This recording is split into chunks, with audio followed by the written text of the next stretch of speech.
សុស្ដីអ្នកទាំងអស់គ្នាជួបជាមួយនឹងមុខម្ហូបរបស់ខ្ញុំថ្ងៃនេះគឺសម្លតុងយ៉ាំសាច់មាន់សម្រាប់សម្លដែលមានរសជាតិបែបជូរជូរហិលហិលអញ្ចេះឲ្យទៅពេលខ្ញុំធ្វើដំណើរផ្លូវឆ្ងាយហត់នឿយនឹងការធ្វើដំណើរគឺដឹងតែកំងសម្លដែលមានរសជាតិជូរជូរហិលហិលអញ្ចឹងញ៉ាំអីរួចថ្ងៃនេះដែរក៏ចង់នាំបងប្អូនទាំងអស់គ្នាទៅធ្វើសម្លតុងយ៉ាំញ៉ាំជាមួយខ្ញុំទាំងអស់គ្នាចំពោះគ្រឿងផ្សំធ្វើសម្លរបស់យើងថ្ងៃនេះគឺមានសាច់មាន់ដុំតុងយ៉ាំគ្រឿងគល់ស្លឹកគ្រៃម្ទេសក្រៀមខ្ទឹមស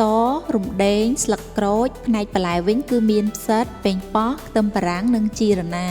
ចំណែកវិធីធ្វើវិញគ្រាន់តែដាក់ដាំទឹកឲ្យពុះបង់ជាមួយនឹងគ្រឿងរបស់យើងមិញហ្នឹងចូលទាំងអស់បន្ទាប់មកបង់សាច់មាន់ចូលជាមួយគ្នាតែម្ដងក្រោយមករម្ងាស់រហូតតតែសាច់មាន់របស់យើងហ្នឹងបានឆ្អិនសិនបានខ្ញុំបង់ដុំតុងយ៉ាំចំនួន2ដុំអំបិលប៊ីចេងស្ករនិងម្សៅស៊ុបចូល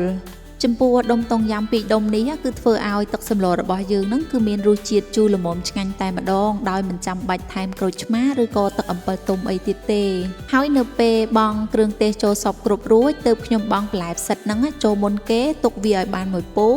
បន្ទាប់មកខ្ញុំបង់ខ្ទឹមបារាំងនិងប៉េងប៉ោះសម្រាប់ខ្ទឹមបារាំងនិងប៉េងប៉ោះនេះគឺខ្ញុំទុកវាតែមួយពុះទេថែមជាមួយនឹងជីរណាចូលគឺបិទភ្លើងតែម្ដងហើយនៅពេលដួសសម្លដាក់ចានណាក្លិនឡើងឈ្ងុយគួរឲ្យចង់ញ៉ាំសម្រាប់មួយមុខនេះបានញ៉ាំក្តៅៗនៅពេលដែលយើងហត់នឿយពីការងារគឺថាមានកម្លាំងណាស់រួចចុងក្រោយក៏អរគុណច្រើនដល់បងប្អូនទាំងអស់គ្នាសម្រាប់ការចូលមើលវីដេអូនេះអរគុណ